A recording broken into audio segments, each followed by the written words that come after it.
Hello കൂട്ടുകാരെ, good morning. ഞാനേ ഗോതമ്പിൻ്റെ അട ഉണ്ടാക്കുവാണേ. ഗോതമ്പ് പൊടിയിട്ട് കുറച്ച് ഉപ്പിട്ട് തേങ്ങയൊക്കെ കൂടുതൽ ചിരകിയിട്ട് മാവ് ഒഴിച്ച് വെച്ചേക്കുന്നു. അടയെന്ന് പറയുവാണെങ്കിൽ മധുരം ഇടാത്ത ഇങ്ങനെ കൈകൊണ്ട് തട്ടിപ്പരത്തി നല്ലതായിട്ട് എണ്ണയും നെയ്യൊക്കെ ഒഴിച്ച് മുരിച്ചെടുക്കും. നല്ല ടേസ്റ്റാണ് ഇത് കഴിക്കുമ്പോൾ. ചുമ്മാ കറിയില്ലാതെയും കറി കൂട്ടി കഴിച്ചാലും നല്ലതാണ്. ബീഫ് കറി വെച്ചിട്ടുണ്ട്.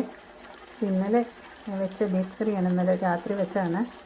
ഇന്നലെ രാത്രി ഞാൻ വേറൊരു തിരക്കിലായിരുന്നു. എനിക്ക് ചിരിയും കൂടെ വരുക. അപ്പം എനിക്കിതൊന്നും കാണിക്കാൻ പറ്റിയില്ല. ഞാൻ ഭയങ്കര ബിസിയായിരുന്നു. നിങ്ങൾ കുറേ പേര് കണ്ടു കാണുമല്ലോ. ഈ അട മുരിച്ചെടുക്കണം. ഗ്യാസിൻ്റെ ക്ഷാമം വന്നപ്പോൾ ഞാൻ പോയി ഇൻഡക്ഷൻ കുക്കർ വാങ്ങിയായിരുന്നു. ഇത് പ്രസ്റ്റീജിൻ്റെയാണ്, നല്ലതാണ്.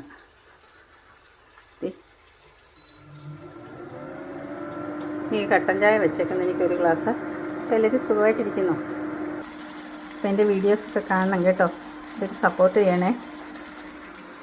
കുറേ ചീത്തയും ശാപവാക്കുകളൊക്കെ കിട്ടിയിട്ടുണ്ട്. ഓക്കെ, നോക്കാം നമുക്ക് അല്ലേ. എല്ലാവർക്കും നല്ലൊരു ദിവസം ആശംസിക്കുന്നു കേട്ടോ.